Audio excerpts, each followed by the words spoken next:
Question number 31. Solenoidal হলো ক, খ, গ, ঘ কোনটি সঠিক? তো প্রথমে আমরা দেখি সলিনয়েডাল কি। সলিনয়েডাল, তো সলিনয়েডাল কি?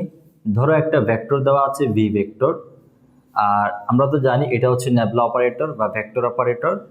তো যদি এই ভি ভেক্টরকে নেবলা অপারেটর দ্বারা ডট গুণন করি তাহলে আমরা কি পাই? ডাইভারজেন্স পাই, ডাইভারজেন্স। এখন যদি কখনো এমনটা হয় যে আমরা ভেক্টরকে নেবলা দ্বারা ডট গুণন করার পর অ্যান্সার আসছে 0, তখন আমরা বলবো সলিনয়েডাল।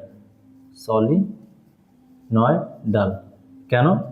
কারণ একটা পাইপের কথা চিন্তা করো, এটা হচ্ছে একটা পাইপ। এই পাইপের ভিতর দিয়ে যতটুকু পানি প্রবেশ করবে ঠিক সেম পরিমাণ পানি এখান থেকে বের হয়ে যাবে। তো এন্টারিং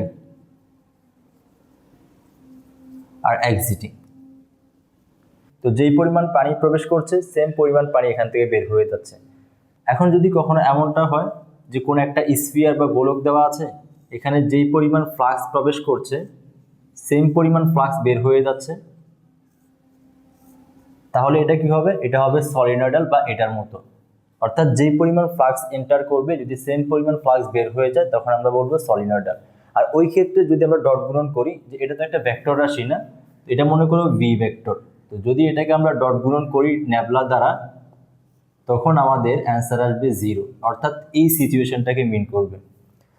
তাহলে যদি কখনো কোনো ভেক্টরকে নেবলা ভেক্টর দ্বারা ডট গুণন করার পর অ্যান্সার যদি 0 আসে, অর্থাৎ ডাইভারজেন্স যদি 0 হয়, আমরা বলবো সলিনয়েডাল। তাহলে এই হিসেবে বলতে পারি আমরা খ অপশন কারেক্ট। তারপরে আমরা ক, গ, ঘ গুলো দেখে নেই যাতে আমরা একের সাহায্যে অনেকগুলো সলভ করতে পারি। তো ক নম্বর অপশনটা হচ্ছে যে nabla vector cross B vector. তো nabla vector cross B vector, আমরা জানি কোন একটা ভেক্টর রাশিকে যদি নেবলা ভেক্টর দ্বারা ক্রস গুণন করি আমরা পাবো কার্ল। এখন যদি কখনো কার্ল 0 হয় তখন আমরা বলি সংরক্ষণশীল বা অঘূর্ণনশীল। সংরক্ষণশীল বা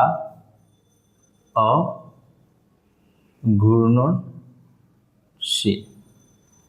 তো ক অপশন তো কারেক্ট হতে পারে না। আর অপশন খ তো কারেক্ট, সেটা আমরা জানি। তো অপশন গটা কি সেটা চেক করে দেখি। তো অপশন গ দেওয়া আছে যে একটা নেবলা ভেক্টর আর একটা স্কেলার ফিল্ড। একটা স্কেলার ফিল্ডকে নেবলা ভেক্টর দ্বারা কি করা হচ্ছে? গুণ করা হচ্ছে। গুণ করার পর অ্যান্সার কত আসছে? 0। আসলে 0 হবে না, এটা হবে 0 ভেক্টর। এখন কখনো কি এমনও হতে পারে যে একটা স্কেলার ক্ষেত্রকে ভেক্টর অপারেটর বা নেবলা দ্বারা গুণ করার পর 0 আসবে? তো এটা হতে পারে। কখন হতে পারে? যদি আমার ফাই যেটা এটা কনস্ট্যান্ট হয়, কনস্ট্যান্ট বা 0 হয়। কেন?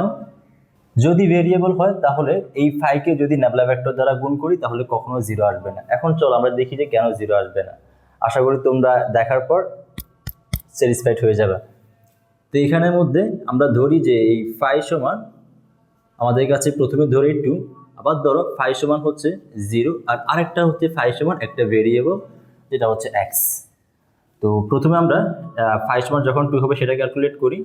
তো এখানে ফাই নেবলা সমান আমরা জানি delta delta X I cap plus delta delta Y J cap plus delta delta Z K cap into 2। তো 2তে একটা কনস্ট্যান্ট, যখন গুণ করে দিব তখন কি আসবে?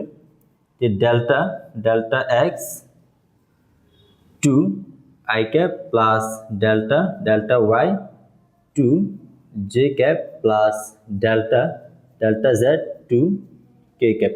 তো এখন দেখো তো 2তে একটা কনস্ট্যান্ট, যদি কনস্ট্যান্ট হয় এটা কি আর ডেরিভেটিভ করা যাবে? আমরা জানি কনস্ট্যান্টের ডেরিভেটিভ কত আসে? 0 আসে। এখানেও 2 কনস্ট্যান্ট, অতএব y এর রেসপেক্টে একে ডেরিভেটিভ করা যাবে না। এখানেও 2 কনস্ট্যান্ট, z এর রেসপেক্টে ডেরিভেটিভ করা যাবে না। যদি ডেরিভেটিভ করি অ্যান্সার আসবে 0। তো এখানে আসবে 0 আই ক্যাপ প্লাস এখানে আসবে 0 জে ক্যাপ, 0 জে ক্যাপ, আর এখানে আসবে 0 কে ক্যাপ। তো দেখো তো এখানে কি আসছে? 0 ভেক্টর আসছে না? 0 ভেক্টর। তো এখন যদি ফাই এর মান 0 হয় তাহলে অবশ্যই কি আসবে? 0ই আসবে। তো চলো এখন দেখি যদি ভেরিয়েবল হয় তাহলে কেন 0 আসবে না। তো এইখানে দেওয়া আছে যে ফাই ইকুয়াল এক্স, তো এখানে বলতে পারি nabla vector into phi, nabla সমান আমরা জানি delta, delta X I cap plus delta, delta Y J cap plus delta, delta Z K cap into X. এখন যদি এক্সটা মাল্টিপ্লাই করে দিই আমরা পাবো delta, delta X X I cap plus delta, delta Y X J cap plus delta, delta Z X K cap. তো দেখো তো এক্স কে এক্স এর রেসপেক্টিভ ডেরিভেটিভ, তো যদি এক্স কে এক্স এর রেসপেক্টিভ ডেরিভেটিভ করি অ্যান্সার কত আসবে? 1 আসবে, অতএব 1 আই ক্যাপ। আর এটা তো পার্শিয়াল ডেরিভেটিভ না, তাহলে এক্স এর যদি ওয়াই রেসপেক্টিভ ডেরিভেটিভ করি অ্যান্সার কত আসবে? 0, কারণ ওয়াই এক্স এ কনস্ট্যান্ট দেখবে, তো 0 জে ক্যাপ। এখানে কত আসবে? 0 কে ক্যাপ, কারণ এক্স কে জেড এর রেসপেক্টিভ ডেরিভেটিভ করা যাবে না, কারণ জেড এক্স এ কনস্ট্যান্ট দেখবে। তাহলে এখান থেকে কত আসছে? I cap. তো এটা কি 0 আসছে? এটা 0 আসেনি। তাহলে ফাই যদি ভেরিয়েবল হয় তাহলে কখনো 0 আসবে না, যদি কনস্ট্যান্ট অথবা 0 হয় তাহলে এটা কারেক্ট হতে পারে। তো এটা তো এমনিতেও কারেক্ট না, কারণ আমরা তো জানি সলিনয়েডাল জিনিসটা ডট গুণনের সাথে রিলেটেড, তো এটা তো এমনিতেই কারেক্ট হবে না। তারপর আমরা একটা কনসেপ্ট শিখে ফেললাম যে কখন nabla vector into phi equal 0 আসবে, যখন আমার ফাইটা কনস্ট্যান্ট অথবা 0 হবে। আর অপশন ঘতে দেওয়া আছে, এটা তো জীবনও সম্ভব না। অপশন যেটা ঘ দেওয়া আছে এটা কখনোই সম্ভব না। দেখো এখানের মধ্যে বলা হচ্ছে নেবলা ভেক্টর ইজ ইকুয়াল 0, এটা কি কখনো সম্ভব? নেবলা তো একটা অপারেটর, এটা আবার 0 কিভাবে হয়? এটা তো কখনো সম্ভব না, এটা নেভার নেভার নেভার পসিবল, এটা কখনোই সম্ভব না। নেভার নেভার নেভার পসিবল, কারণ অপারেটর সমান 0। এই অপশন তো গলত গলত গলত।